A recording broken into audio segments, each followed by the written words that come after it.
capítulo 22. Eu quero ler um trecho apenas da palavra de Deus, 2 Samuel 22. Eu vou ler o versículo, deixa eu ver aqui, é o 37. A partir do 37 é onde nós vamos comentar nessa noite. Graças a Deus. Os que já encontraram, digam amém. Então vamos lá. Alargaste os meus passos debaixo de mim, e não vacilaram os meus ardelhos. Persegui os meus inimigos e os derrotei, e nunca me tornei até que os consumisse. E os consumi e os atravessei, de modo que nunca mais se levantaram, mas caíram debaixo dos meus pés. Porque me cingiste de força para a peleja, fizeste abater debaixo de mim os que se levantaram contra mim. Oremos. Feche os teus olhos agora. Esse é o momento de nós ouvirmos a voz de Deus, amém? Senhor, fale conosco. Revela, Pai, a tua palavra pelo teu Espírito Santo. O nosso coração está aqui, Senhor, como uma terra sedenta para receber a boa semente, a boa palavra. Usa a minha vida, Senhor. Abençoe nós que estamos aqui congregados, mas também te peço, fale com essa pessoa que assiste agora esse culto. Nos abençoe em nome de Jesus. Amém e graças a Deus. Vamos aplaudir o nome do Senhor com bastante alegria. Aleluia. Bom, eu tenho usado esse capítulo 22 de 2 Samuel. Já deve fazer pelo menos uns 10 cultos que eu tenho falado apenas desse capítulo, né? E não é por acaso, ele é grande, ele tem 51 versículos. 51 versículos, então ele é extenso. E não somente por isso, ele poderia ser extenso, ele pode ser extenso, e a gente resumir ele. Talvez se eu for resumir esse capítulo, eu consiga resumir em 10 minutos. 10 minutos eu explico o que tem nesse capítulo. Talvez até menos. 5 minutos. Mas esse capítulo 22 de 2 Samuel, ele não é um texto raso. Ele é profundo. Ele é profundo no sentido de tem muita coisa para nós falarmos nele. Tem muitos detalhes. E o que eu tenho explicado durante esses dias que eu tenho falado desse capítulo, estamos quase acabando. Hoje nós já estamos aqui no versículo 40, né? Daqui a pouco já está no 52, 51. E o que eu tenho dito é que todo o livro de 1 Samuel e 2 Samuel, imagine só, todo esse livro, que é um livro só, dividido em 2 partes, nós temos pessoas, nós temos alguém, um terceiro, falando de Davi. Nós temos alguém aqui lendo, ou melhor, contando a narrativa da história de Davi. Não conta nascimento, não conta detalhes de infância, mas conta um momento em que Deus chama Davi, que Deus escolhe Davi para uma grande obra, para uma responsabilidade muito grande, que era ser rei da nação de Israel. Então, desde esse começo, até chegarmos aqui, nós temos alguém falando, alguém contando. Mas agora nós temos o próprio Davi falando dele, falando da experiência, daquilo que Deus falou com ele, daquilo que Deus ensinou para ele. É um testemunho. Nós temos também Davi falando acerca da forma que Deus fez na vida dele coisas grandes. E ele encerra, porque isso daqui é o final da vida de Davi, ele encerra a tua vida deixando para a posteridade esse legado, esse documento aqui, ele falando acerca de Deus.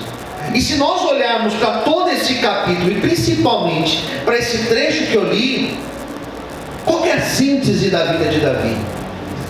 Vários momentos Davi falou de luta, peleja, dificuldade, inimigos. Geralmente quando ele fala inimigos, sempre no plural, inimigos, sempre falando de vários, cercado de inimigos, sufocado, corda cercando ele. Então Davi, ele sempre coloca as suas dificuldades, mas ele, em todo o tempo que ele põe as dificuldades, que ele fala acerca das suas dificuldades, ele sempre fala de Deus, de provisão de Deus. Posso ouvir um amém, queridos? Deus comigo, Deus me ajudando, Deus me dando força, me empurrando para frente. Mas ele sempre coloca inimigos. E de fato, quando a gente pega a história de Davi, a gente percebe que na casa dele ele já era meio que desprezado. Por ser mais novo, nem os irmãos de Davi acreditavam que ele poderia chegar onde ele chegou. É incrível, porque às vezes nem aqueles que estão aqui da família, próprio sangue, às vezes acreditam que nós podemos chegar em algum lugar, que nós podemos ser alguma coisa, que algo na nossa vida pode dar certo, não é verdade? Talvez não acreditam que existe algo dentro de nós, um potencial dentro de nós. Quantas vezes eu já passei por isso, de pessoas olharem com desconfiança. Será não, eu tenho certeza daquilo que Deus tem para a minha vida, daquilo que Deus tem para a tua vida. Se ninguém acredita naquilo que Deus tem para a tua vida, acredite você, porque se Deus tem algo na tua vida, é Ele que vai cumprir esse algo, essa promessa na tua vida, as pessoas acreditando ou não, amém? Você pode aplaudir o Senhor por isso, aleluia, glória a Deus. Isso teve descrédito da família. Saul, que era o rei de Israel, perseguiu, quis tirar a vida de Davi a todo custo, mas não conseguiu. Por quê? Porque Davi tinha uma promessa de Deus. Posso ouvir amém, queridos? Filho de Davi perseguiu ele, próprio filho, Absalão, inimigos, outras nações. Então ele sempre fala disso. Mas Davi foi um alguém que a Bíblia não fala apenas de inimigo externo, ele fala de coisas dele também. Onde ele foi o seu próprio inimigo. E eu acho isso muito interessante, porque ninguém pode impedir promessa de Deus na nossa vida. Você crê nisso? Quem crê, diga amém. E às vezes, somente eu posso impedir que Deus tenha na minha vida. Às vezes eu posso me pôr como o meu maior inimigo. Foi exatamente isso que Davi em alguns momentos passou. E por isso que o texto de 2 Samuel, em vários momentos, Davi fala: ele foi minha fortaleza, ele foi o meu rochedo. Na hora que eu estava pensando em desistir, Deus me foi como uma fortaleza, e eu pude continuar. Por quê? Porque ele mesmo era o seu próprio inimigo. Ele mesmo tinha capacidade de se auto-sabotar. E é exatamente isso que nós enfrentamos às vezes. Nós não falamos aqui inimigos como colocando alguém, uma pessoa. Às vezes nós somos os nossos próprios inimigos. E Davi diz que Deus esteve com ele, dando forças para ele. Posso ouvir amém, queridos? Esse texto aqui eu achei lindo, esse trechinho aqui, só esse recorte, ele fala isso. Vamos lá. Ele vai falar acerca dessas suas dificuldades e de como Deus, caminhou com ele. E olha o que ele vai dizer. Eu não vou falar de outros versículos, eu vou falar daqueles que eu li. Olha o que ele fala no 37. Pega a sua Bíblia de novo. Alargaste os meus passos debaixo de mim, e não vacilaram os meus artelhos. Davi estava dizendo o seguinte: na minha caminhada, olha para mim, na minha caminhada, Deus alargou os meus passos. Davi estava dizendo: eu andei em cima de uma linha tão fina, tão difícil de caminhar, O exemplo que eu dei hoje cedo aqui foi o exemplo de uma corda bamba. Às vezes a gente vai lá no Parque Vila Lobos e tem uns camaradas que colocam uma fita daqui até uma outra árvore e começam a caminhar em cima dela e começam a se equilibrar. Davi falava exatamente isso. Eu estava caminhando e parece que era tão estreito o meu caminho, estava tão difícil para eu caminhar, estava quase tropeçando de um lado para o outro, e Deus alargou meu caminho, deixou meu caminho mais espaçoso. Deus não somente alargou o meu caminho, mas Ele me deu força, Ele firmou os meus artelhos, ou seja, eu não fiquei balançando como se eu estivesse numa corda bamba.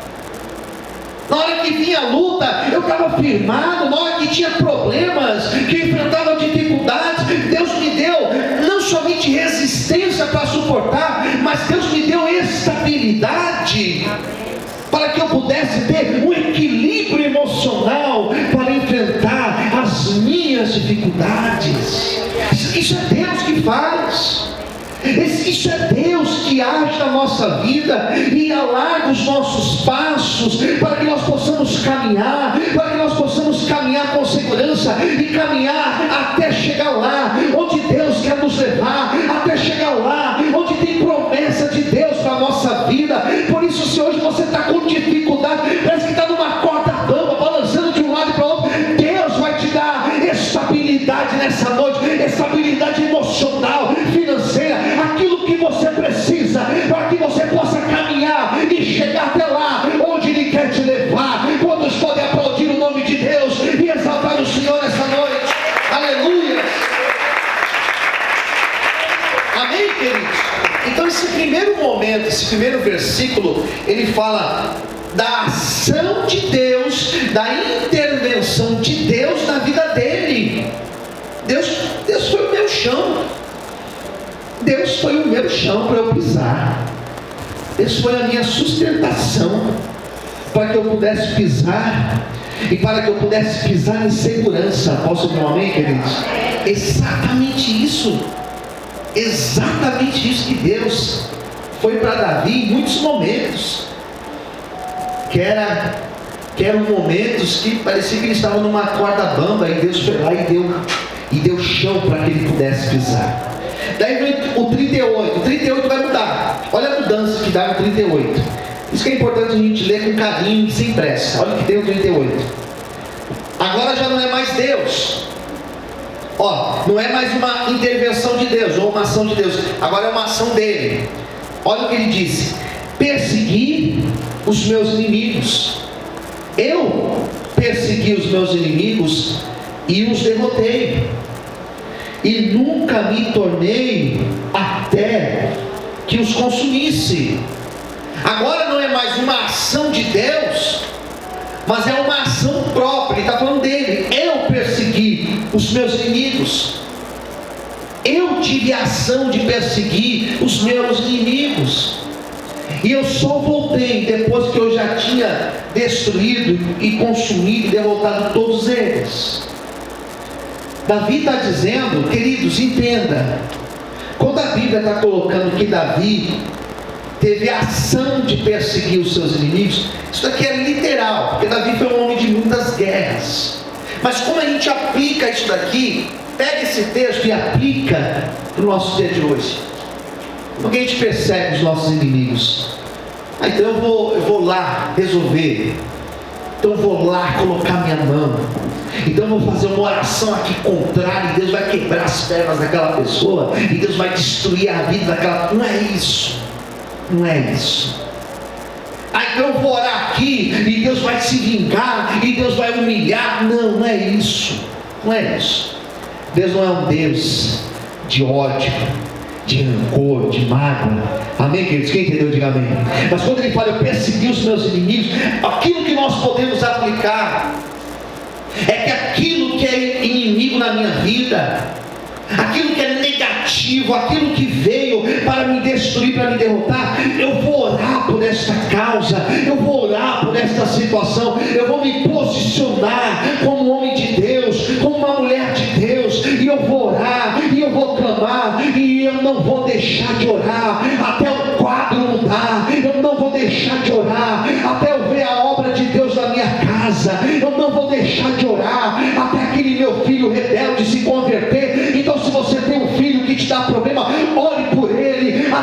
converter, até Deus mudar a vida dele. Pastor, tem uma situação na minha casa que eu não consigo mudar. Não tem problema, ora, até Deus mudar a tua história, até Deus mudar a tua vida, até Deus mudar o quadro da tua situação. Pastor, tem uma situação com o meu esposo, ore pelo teu esposo, não desista de orar por ele. Pastor, tem uma situação aqui no meu trabalho, na minha vida profissional, ora, interceda, e Deus vai te honrar, e Deus vai honrar a tua oração. Não desista de orar até o quadro da tua vida ser mudado. Deus é Deus para ouvir e para responder o teu clamor. Você pode aplaudir o Senhor e exaltar a Ele por isso. Aleluia! Glória a Deus! Amém, queridos? Então eu vou orar. A pessoa está enferma, eu sou da seguinte opinião, a pessoa está enferma, eu oro. Enquanto a pessoa está viva, eu estou orando para Deus curar, para Deus restaurar, para Deus levantar, para Deus fazer uma obra. Pastor, mas se Deus quiser levar, irmãos, Deus levou. Mas enquanto a pessoa está lá, irmãos, eu estou em oração pela vida dela. Quem entendeu, diga amém. E assim nós vamos. Tem uma situação na minha vida, então nós vamos orar. Se existe uma situação na tua vida, nós vamos orar. Se Deus fizer, bom, glória a Deus. Se Ele não quer fazer, eu orei. A minha parte eu fiz, e Deus sabe o que é melhor para a minha vida. É um exemplo daquela mulher que insistiu, que bateu na porta do juiz, até o juiz fazer justiça por ela. Existem muitas pessoas, deixa eu abrir aqui um grande parêntese aqui. Existem pessoas se apoiando numa frase perigosa. Mas tinha que ser assim. Já viu pessoas dizendo isso? Mas tinha que ser assim. Aconteceu porque tinha que ser. Será mesmo que tinha que ser? E às vezes existem pessoas que até usam isso, colocam Deus na frase. Mas Deus quis assim. Será que Deus quis assim mesmo? Ou será que nós que desistimos? Ou será que nós que fomos fracos e não lutamos até as coisas acontecerem? Quem entendeu? Diga amém. Mas eu acho que não era para ser. Será que não era para ser? Porque às vezes a pessoa pega essa frase para ela e ela se apoia nisso, ou ela se conforta com isso. Não, queridos. Às vezes faltou o posicionamento nosso de insistir, de lutar, de colocar energia, de colocar força no negócio.